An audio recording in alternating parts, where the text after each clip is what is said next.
எல்லாருக்கும் வணக்கம். பொதுவாகவே புதுசாக தொழில் தொடங்குறவங்க என்ன நினைக்கிறாங்க அப்படின்னா, ஒரு தொழிலை தொடங்குறதுக்கு ஏகப்பட்ட பணம் தேவை அப்படின்னு நினைக்கிறாங்க. உண்மை என்ன அப்படின்னா, நீங்கள் ஒரு தொழில் தொடங்கணும் அப்படின்னா உங்களுக்கு தேவை பணம் கிடையாதுங்க. முதல் தேவை அப்படிங்கிறது ஒரு பாசிட்டிவ் மைண்ட் செட், அதாவது நேர்மறை சிந்தனை கொண்ட ஒரு மனநிலை.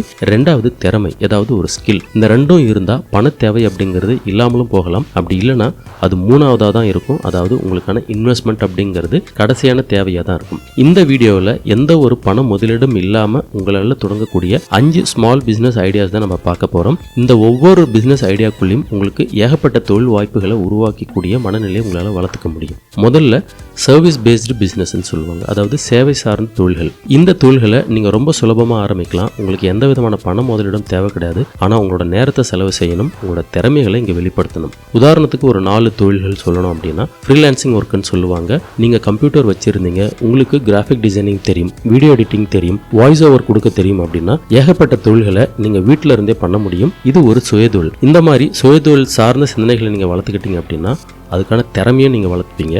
அப்போ ஏதோ ஒரு விஷயத்தில் ஃபோக்கஸ் பண்ணி ஃப்ரீலான்சிங்காக நீங்கள் வீட்டில் இருந்தே பண்ணி கொடுக்க முடியும். ரெண்டாவது உதாரணம் கன்சல்டிங். புரோக்கரேஜ் சம்மந்தப்பட்ட எந்த பிஸ்னஸாக இருந்தாலும் அது கன்சல்டிங் கீழே தான் வரும். இதை அக்ரிகேட்டர் பிஸ்னஸ்ன்னு கூட சொல்லுவாங்க. அதாவது உங்ககிட்ட ஏதாவது ஒரு திறமை இருந்துச்சு அப்படின்னா அந்த திறமையை நீங்கள் மற்றவங்களுக்கு சொல்லி கொடுத்தாலும் அது கன்சல்டிங் தான். அப்படி இல்லைனா உங்களுக்கு சில நெட்வொர்க்ஸ் இருந்துச்சு அப்படின்னா அந்த நெட்வொர்க் மூலமாக கிடைக்கக்கூடிய ஆதாயத்தை யாருக்கு தேவையோ அவங்களுக்கு நீங்கள் கொடுக்கறதா இருந்தாலும் அது கன்சல்டிங் தான். எப்படி பார்த்தாலும் நீங்கள் ஒரு நடுநிலையாக மிடில் மேனாக இருப்பீங்க.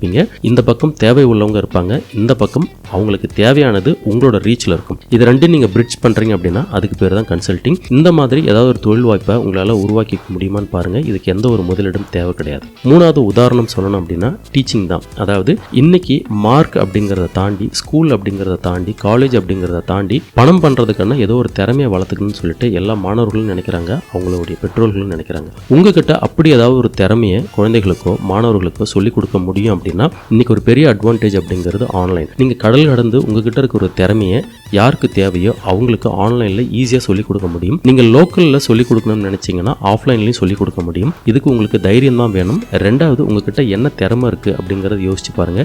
ஒருவேளை இந்த திறமை மார்க்கெட்ல எல்லாருக்கும் டிமாண்டிங்கா இருக்குது அப்படின்னா அந்த திறமையை வளர்த்துக்கோங்க. டீச்சிங் அப்படிங்கிறது இன்னைக்கு ஒரு இன்றியமையாத விஷயமா மாறிடுச்சு. ஏன்னா இன்னைக்கு படிப்பு மார்க் அப்படிங்கிறத தாண்டி ஏதோ ஒரு திறமை இருந்தால் தான் பிழைக்க முடியும் அப்படிங்கிற கால சூழலை நம்ம வாழறதுனால எந்த திறமை இருந்தாலும் உங்களால் அதை பணமாக மாற்றிக்க முடியும் டீச்சிங் மூலமாக. அடுத்த எக்ஸாம்பிள் பார்த்தீங்கன்னா டிஜிட்டல் சர்வீசஸ். லோக்கல் பிஸ்னஸஸ்ங்க நிறைய இருக்குது. எல்லாருக்குமே ஆன்லைனில் போகணுன்ற ஆசை இருக்குது, தேவையும் இருக்குது. ஆனால் ஒன்று அவங்களுக்கு ஆன்லைனில் எப்படி கொண்டு போகிறதுன்னு தெரியாது. அப்படி தெரிஞ்சாலும் அவங்களுக்கு அதுக்கான நேரம் இருக்காது. நீங்கள் அந்த திறமையை வளர்த்துக்கிட்டீங்க அப்படின்னா உங்கள் பகுதியில் இருக்கிற நிறைய லோக்கல் பிஸ்னஸஸ்க்கு ஆன்லைனில் விளம்பரம் கொடுத்து அதுக்கான சர்வீஸ் சார்ஜை நீங்கள் எடுத்து அது உங்கள் வருமானமாக மாற்றிக்கலாம். உங்கள் லோக்கல் ஏரியாவில் இருக்கிற பிஸ்னஸஸ்களை நீங்கள் அப்ரோச் பண்ணீங்க அப்படின்னாலே உங்களுக்கு ஏகப்பட்ட வருமான வாய்ப்புகளை கொட்டி கொடுக்கக்கூடிய ஒரு விஷயம் தான் இந்த டிஜிட்டல் சர்வீசஸ் அப்படிங்கிறது. இந்த மாதிரியான சர்வீஸ் பேஸ்டு பிஸ்னஸஸ்க்கு எந்த ஒரு பண முதலீடும் தேவைப்படாது. ஆனால் உங்களுக்கு சில திறமைகளை வளர்த்துக்க வேண்டிய தேவைகள் இருக்கலாம். அதே சமயத்தில் கன்சிஸ்டன்சி அப்படிங்கிறது ரொம்ப முக்கியம். அதாவது தொடர்ச்சியான உங்களோட எஃபோர்ட் அப்படிங்கிறது ரொம்ப முக்கியம். அதுதான் கன்சிஸ்டன்சி. ரெண்டாவது பிஸ்னஸ் ஐடியா ரீசெல்லிங் பிஸ்னஸ். இந்த பிஸ்னஸில் நீங்கள் எந்த ஒரு உற்பத்தியும் பண்ண தேவையில்லை, எந்த ப்ராடக்ட்டையும் மேனுஃபேக்சர் பண்ண தேவையில்லை. நீங்கள் பண்ண வேண்டியது எல்லாம் இந்த பக்கம் சப்ளையரை கண்டுபிடிக்கணும், இந்த பக்கம் ஆர்டர்ஸ் எடுக்கணும். இன்றைக்கி இருக்கிற ஆன்லைன் டூல்ஸ் உங்களுக்கு இதுக்கான உதவி பண்ணும். WhatsApp, Instagram, Facebook, market places இந்த மாதிரியான டூல்ஸ் யூஸ் பண்ணி உங்கள் பிஸ்னஸை நீங்கள் உருவாக்கிக்கலாம். இந்த பிஸ்னஸ் மாடல் உதாரணத்துக்கு எந்தெந்த மாதிரியான ப்ராடக்ட்ஸ்க்கெலாம் ஒர்க் அவுட் ஆகும்னு பார்த்தீங்கன்னா கிளாத்ஸ், அதாவது துணிமணிகளை நீங்கள் இந்த பக்கம் சப்ளையர்கிட்ட இருந்து வாங்கி இந்த பக்கம் நீங்கள் ஆர்டர் எடுத்து விற்கலாம். ஹோம் ப்ராடக்ட்ஸ், வீட்டு தேவையான வீட்டு உபயோக பொருட்களை இதே மாதிரி மேனுஃபேக்சரிலிருந்து நீங்கள் வாங்கி இந்த பக்கம் உங்களுக்கு தேவையானவங்களுக்கு ஒரு கமிஷன் வச்சு விற்கலாம். லோக்கல் குட்ஸ், உள்ளூர் சந்தைகளில் இருந்து பொருட்களை வாங்கி தேவையானவங்களுக்கு நீங்கள் விற்கலாம். இந்த பொருட்களை நீங்கள் விற்கிறதுக்கு நீங்கள் எந்த ஒரு ஸ்டாக்கும் மெயின்டைன் பண்ண தேவையில்லை. இதில் ரிஸ்க் கம்மி. ஆனால் ஸ்மார்ட் செல்லிங் அப்படிங்கிற ஒரு திறமையை நீங்கள் கற்றுக்கணும், வளர்த்துக்கணும். மூணாவது பிஸ்னஸ் ஐடியா கண்டென்ட் பேஸ்டு பிஸ்னஸ்ன்னு சொல்லுவாங்க. இது முழுக்க முழுக்க ஆன்லைனில் நீங்கள் அப்ளை பண்ணக்கூடிய ஒரு பிஸ்னஸ் ஐடியா. உங்களுக்கு நல்லா பேச வரும், அப்படி இல்லைனா ஏதோ ஒரு திறமையை உங்களுக்கு கற்றுத்தர வரும், அப்படி இல்லைனா ஏதோ ஒரு விஷயத்த உங்களால் ரொம்ப எக்ஸ்பிளைன் பண்ணி சொல்ல முடியும் அப்படின்னா யூடியூப் இருக்குது, இன்ஸ்டாகிராம் இருக்குது, பிளாகிங் இருக்குது. இதில் ஏதோ ஒரு பிளாட்ஃபார்மை நீங்கள் சூஸ் பண்ணி உங்களுக்கான பிஸ்னஸாக அதை மாற்றிக்க முடியும். கண்டென்ட் பேஸ்டு பிசினஸ் அப்படிங்கிறது உங்களுக்கு உடனடி வருமானத்தை கொடுக்காம இருந்தாலும் தொலைநோக்கு பார்வையோட நீங்க பண்ணீங்க அப்படின்னா இது வளர வளர உங்களோட வருமானமும் வளர்ந்துகிட்டே இருக்கும். கண்டென்ட் பேஸ்டு பிசினஸ் அப்படிங்கிறது லாங் டர்ம் ஓரியன்டட் பிசினஸ் தான். அதாவது நீங்க ஒரு பெர்மனன்ட் பிசினஸா இது உருவாக்கிக்கணும்னு நினைச்சீங்க அப்படின்னா இந்த கண்டென்ட் பேஸ்டு பிசினஸ் அப்படிங்கிறது ஒரு சரியான தேர்வு. இதுக்கும் முதலீடு அப்படிங்கிறது தேவை கிடையாது. ஆனா உங்களுக்கு இப்ப நான் முன்னாடி சொன்ன ஏதோ ஒரு திறமை வேணும் அப்படிங்கிறது அத்தியாவசியம். அப்படி இல்லைன்னா அதுக்கான திறமையை நீங்க வளர்த்துக்கணும். 4வது பிசினஸ் ஐடியா, இதுவும் முழுக்க முழுக்க ஆன்லைன் தான். அஃபிலியேட் மார்க்கெட்டிங்னு சொல்லுவாங்க, நிறைய கேள்விப்பட்டிருப்பீங்க. இந்த அஃபிலியேட் பேஸ்டு பிசினஸஸ் நீங்க எந்த ஒரு முதலீடும் இல்லாம பண்ண முடியும். இதுவும் அதே மாதிரி தான். நீங்க எந்த ஒரு ப்ராடக்ட்டையும் மேனுஃபேக்சர் பண்ண தேவையில்லை, ஸ்டாக் வைக்க தேவையில்லை, ஷிப்பிங் அதாவது கொரியர் பண்ண தேவையில்லை, கஸ்டமர் சப்போர்ட் கூட கொடுக்க தேவையில்லை. நீங்க பண்ண வேண்டியது எல்லாம் ஒரு ப்ராடக்ட்டை ப்ரொமோட் தான் பண்ணணும். அது ஆன்லைன்ல தான். இந்த பிசினஸ்ல இன்னைக்கு நிறைய ஆன்லைன் டூல்ஸை ப்ரொமோட் பண்ணலாம், நிறைய கோர்சஸை ப்ரொமோட் பண்ணலாம், நிறைய சர்வீசஸை ப்ரொமோட் பண்ணலாம். இதன் மூலமா உங்களுக்கு நல்ல கமிஷன் கிடைக்கும். ஒவ்வொரு சேலுக்கும் உங்களுக்கு நல்ல கமிஷன் கிடைக்கும். இந்த அஃபிலியேட் மார்க்கெட்டிங் அப்படிங்கிறது எப்போ உங்களுக்கு ஒரு பயனுள்ள பிசினஸா மாறும் அப்படின்னு பார்த்தீங்கன்னா உங்களோட கண்டென்ட், நீங்க கிரியேட் பண்ற கண்டென்ட் மேல மக்களுக்கு ட்ரஸ்ட் வரும்போது இந்த அஃபிலியேட் மார்க்கெட்டிங் அப்படிங்கிறது உங்களுக்கு வருமானத்தை கொட்டி குவிக்கக்கூடிய ஒரு நல்ல பிசினஸா மாறும். அஃபிலியேட் மார்க்கெட்டிங் பத்தி இன்னும் நீங்க நிறைய தெரிஞ்சுக்கணும் அப்படின்னு விருப்பப்பட்டீங்கன்னா கீழே ஒரு லிங்க் கொடுத்துருக்கிறேன், அங்க கிளிக் பண்ணி அஃபிலியேட் மார்க்கெட்டிங்கை பத்தி இன்னும் நீங்க நிறைய கத்துக்கலாம். 5வது business idea, local problem solving business. அதாவது ஒவ்வொரு பகுதியிலும் அந்த பகுதி சார்ந்த பிரச்சனைகள் அப்படிங்கிறது ஏதாவது இருக்கும். அது சின்ன பகுதியை நீங்க சூஸ் பண்ணாலும் சரி, இல்ல பெரிய பகுதியை சூஸ் பண்ணாலும் சரி. உதாரணத்துக்கு ஹோம் சர்வீசஸ். எல்லா வீட்டிலும் ஏதோ ஒரு தேவைகள் இருக்கும். எல்லா தேவைகளுக்காகவும் எல்லாரும் வெளியில போயிட்டு வந்துட்டு இருக்க முடியாது. அது ரிப்பேர் ஒர்க்காக கூட இருக்கலாம். வீட்டில் பிளம்பிங் தேவைகள் இருக்கலாம், எலக்ட்ரிக்கல் ரிப்பேர் ஒர்க் இருக்கலாம், சோஃபா ரிப்பேர் ஒர்க் இருக்கலாம். இந்த மாதிரி வீடு சார்ந்த நிறைய ரிப்பேர் ஒர்க்ஸ் இருக்குது. பெருநகரங்களில் இந்த மாதிரி ஹோம் சர்வீசஸ், ரிப்பேர் சர்வீசஸ் அப்படிங்கிற வேலையை பெரிய பெரிய கார்ப்பரேட் நிறுவனங்களே கொடுத்துட்டு இருக்காங்க. ஆனால் உங்களோட லொக்காலிட்டியில் உங்களோட பகுதி சார்ந்த பிரச்சனைகள் என்ன அப்படின்னு பார்த்து நீங்க இந்த மாதிரி ப்ராப்ளம் சால்விங் மெத்தடை கண்டுபிடிச்சிங்க அப்படின்னா இது உங்களுக்கு ஒரு நல்ல பிசினஸ் அமையும். அதே மாதிரி அசிஸ்டன்ஸ் ஒர்க், அதாவது உங்களுக்கு எந்த திறமையும் இல்லை அப்படின்னா யாரோ ஒருத்தவங்க தொழில் பண்ணுவாங்க, அவங்க கூட நீங்க ஒரு அசிஸ்டண்டா போகும்போது உங்களுக்கு வருமானத்துக்கும் வருமானம் கிடைக்கும். அது மட்டும் இல்லாம கொஞ்ச நாளைக்கு அப்புறம் நீங்களும் அந்த தொழிலை கத்துக்கிட்டு நீங்க ஒரு தொழிலை உங்களுக்கான ஒரு தொழிலா உருவாக்கிக்கலாம். அடுத்தது பாத்தீங்கன்னா எல்டர்லி சப்போர்ட்னு சொல்லுவாங்க. இன்னைக்கு பெருநகரங்கள்லயும் சரி, சிறு நகரங்கள்லயும் சரி, வயதானவங்களுக்கான சேவைக்கான தேவைகள் நிறைய இருக்குது. அதாவது பாலியேட்டிவ் கேர் சென்டர்ஸ்ன்னு சொல்கிறாங்க. வயதானவங்களை பார்த்துக்கிறது அப்படின்னா முடியாதவங்களை பார்த்துக்கிறதுக்கான ஹோம்ஸ் நிறைய இங்கே உருவாகிருக்கு. அது மட்டும் இல்லாமல் இன்றைக்கி இருக்கிற வயதானவங்களுக்கு இந்த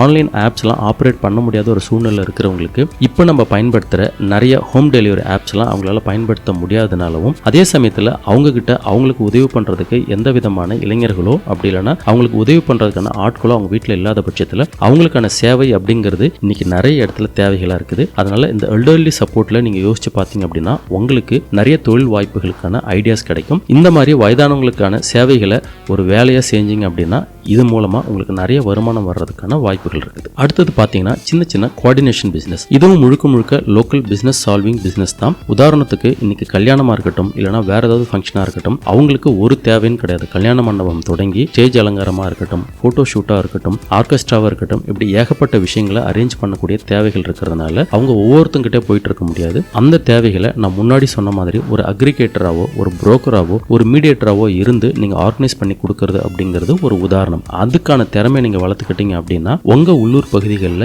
எல்லாரும் அடிக்கடி சந்திக்கிற பிரச்சனை என்ன அப்படிங்கறத நீங்க கண்டுபிடிக்கணும். அவங்களோட ப்ராப்ளத்தை கண்டுபிடிச்சிட்டீங்க அப்படின்னா அதுக்கான சொல்யூஷன் என்ன அப்படிங்கறத நீங்க கண்டுபிடிச்சு அந்த சொல்யூஷனை கொடுக்குற இடத்துல நீங்க இருக்கணும். அப்போ இதுக்கு ஒரு டீசென்டான அமௌண்ட்டை உங்களால சார்ஜ் பண்ண முடிஞ்சது அப்படின்னா நிச்சயமா இது உங்களுக்கு நல்ல ஒரு வருமான வாய்ப்பா இருக்கும். இதுதான் பிசினஸ். சரி, இப்போ நம்ம பார்த்த இந்த 5 பிசினஸ் ஐடியாஸ்க்கும் எந்த விதமான முதலிடம் தேவையில்லை. அதே சமயத்தில் ஒவ்வொரு பிசினஸ் ஐடியாஸ்குள்ளேயும் ஏகப்பட்ட தொழில் வாய்ப்புகள் இருக்குது. நீங்க சிந்திக்க ஆரம்பிச்சீங்க அப்படின்னா உங்களோட உள்ளூர் பிரச்சனைகளை நீங்க சிந்திக்க ஆரம்பிச்சீங்க அப்படின்னா ஏகப்பட்ட தொழில் வாய்ப்புகளை எந்த விதமான பண முதலீடு இல்லாமலேயே உங்களால உருவாக்க முடியும். அதே சமயத்தில் ஒரு ரியாலிட்டி செக் நம்ம பண்ணிடுவோம். இந்த மாதிரி தொழில்களுக்கு உண்மையிலேயே எந்த முதலீடும் தேவை இல்லையா அப்படின்னு பார்த்தீங்கன்னா உண்மையிலேயே எந்த விதமான பண முதலீடும் தேவையில்லை. ஆனா நீங்க முதலீடு பண்ண வேண்டிய 3 விஷயம் இருக்குது.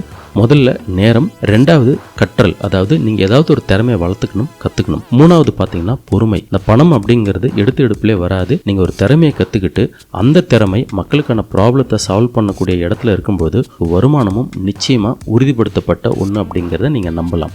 சரி, பிசினஸ் தொடங்குறதுக்கு முதல் தேவை அப்படிங்கிறது பணம் இல்லை அப்படிங்கிறது உங்களுக்கு புரிஞ்சிருக்கும். பிசினஸ் தொடங்குறதுக்கு முதல் தேவை அப்படிங்கிறது வேல்யூ கிரியேஷன் தான். அதாவது ஒரு மதிப்பை நீங்க உருவாக்குறது தான். ஒரு மதிப்பை எப்போ உங்களால உருவாக்க முடியும் அப்படின்னா மக்கள் சந்திக்கிற பிரச்சனைகள் என்னென்ன அப்படிங்கிறத முதல்ல பாருங்கள். அந்த பிரச்சனைக்கான தீர்வை உங்களால் கொடுக்க முடியுமான்னு பாருங்கள். அப்படி கொடுக்க முடிஞ்சது அப்படின்னா அதுக்கேற்ற திறமையை நீங்கள் வளர்த்துக்கணும். இந்த திறமையை நீங்கள் வளர்த்துக்கிட்டீங்க அப்படின்னா வருமானம் அப்படிங்கிறது உங்களை தொடர்ந்துக்கிட்டே இருக்கும். பணம் அப்படிங்கிறது உங்ககிட்ட குவிஞ்சிக்கிட்டே இருக்கும்.